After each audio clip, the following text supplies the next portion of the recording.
வணக்கம். எல்எஸ் கோமதா சேனல்லேருந்து பேசுகிறேம்மா. அதை பாருங்கள், இன்றைக்கி வந்து மாங்காவும் கத்திரிக்காவும் போட்டு ஒரு கடைசல் காட்டுறேன் பாருங்கள்.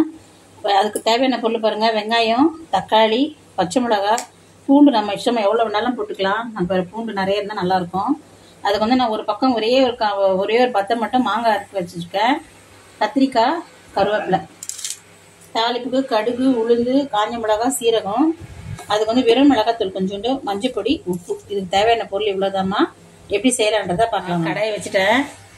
நீங்கள் குக்கரில் போடுறதா கூட போட்டுக்கலாமா. எல்லாம் போட்டு ஒரு 2 விசில் வச்சுட்டு இறக்கிட்டிங்கன்னா கரெக்டாக இருக்கும். நான் இப்போ கடாயில் தான் வேக வைக்கிறேன்.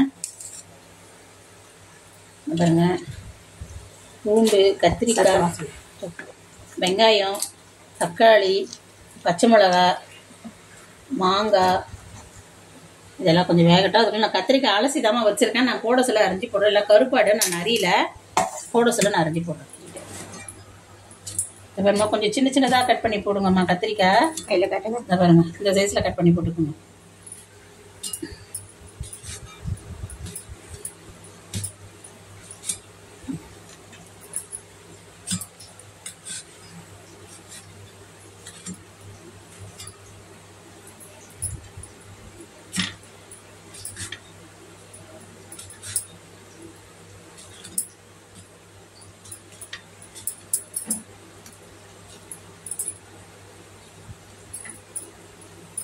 எல்லாமே போட்டுட்டோமா. நீங்கள் மாங்காய் இல்லைன்னா புளி கொஞ்சம் போட்டுக்கோங்க. ஒரு நெல்லிக்காய் சைஸ் புளி போட்டுக்கோங்க.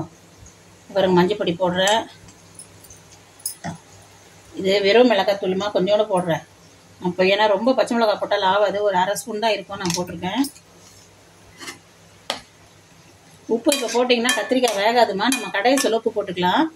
நல்லா கொஞ்சம் மெத்துன்னு வேகட்டும். இது மூடி வச்சிடும். வெந்துருச்சு பாருங்க, வெந்துருச்சு. ஆஃப் பண்ணிட்டு கையில் கடைஞ்சிக்கலாம்.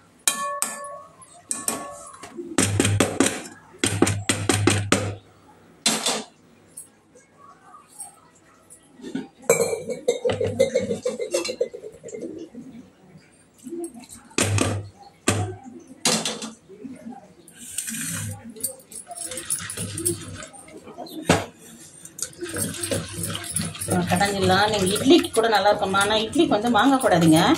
கொஞ்சோண்டு புளி போட்டுக்கோங்க. புளி போட்டிங்கன்னா ரொம்ப நல்லாயிருக்கும். இட்லிக்கு நல்லா தண்ணியாக கடைஞ்சிட்டு இட்லி மேலே ஊற்றி சாப்பிட்டு சூப்பராக இருக்கும். இதுக்கு பருப்பு எதுவுமே தேவையில்லைம்மா. நம்மக்கிட்ட என்ன இருக்கோ. இதுக்கு பீர்க்கங்காய் கூட இருந்தால் போடலாமா. இது கூட நல்லாயிருக்கும். தனியாக செஞ்சால் சாப்பிட மாட்டாங்க. இதோட போட்டு கடைஞ்சிட்டா தெரியாது பீர்க்கங்காய்.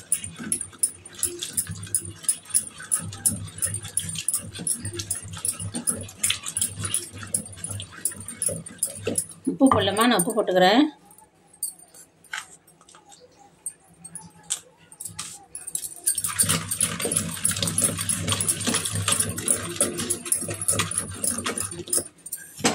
இதில் நீங்கள் மிக்சியில் போடுறது நல்லா ஆற வச்சுட்டு அதுக்கப்புறம் மிக்சியில் போட்டு விப்பரில் போட்டு ஒரு தட்டு தட்டிடுங்கம்மா. ஈஸியாகிடும்.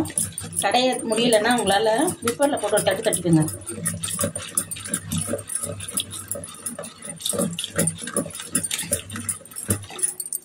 கடைஞ்சிட்டேன். நான் தாளிப்பு போட்டு ஒரு கடையலாம். அதோட சேர்ந்து கடைஞ்சா ரொம்ப நல்லாயிருக்கும். நான் தாளிப்பு போட்டுருவேன்.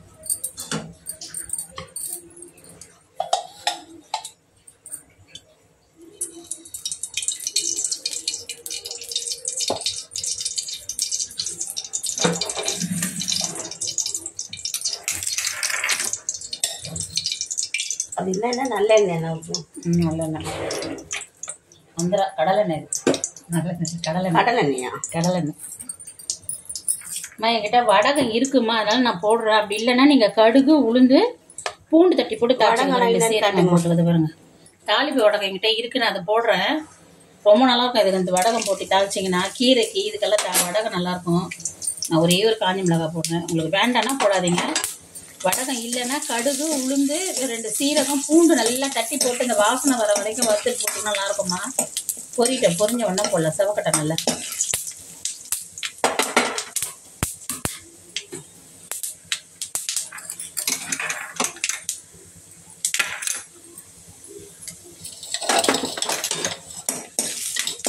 எடுத்து கொட்டிக்கலாம். பொரிஞ்சிடுச்சு. பொரியாத போட்டிங்கன்னா கசக்குமா. நல்லா அதை புரிஞ்சிட்டு பாருங்க, நல்லா வதக்கிட்டு பாருங்க, புரிஞ்சிட்டு.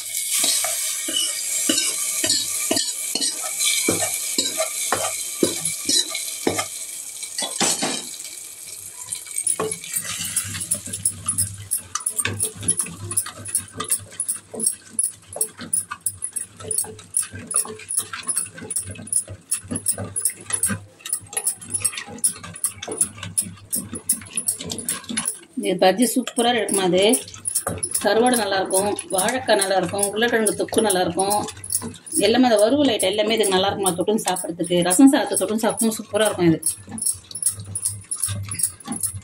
அவ்வளோதான், கடைஞ்சாச்சு.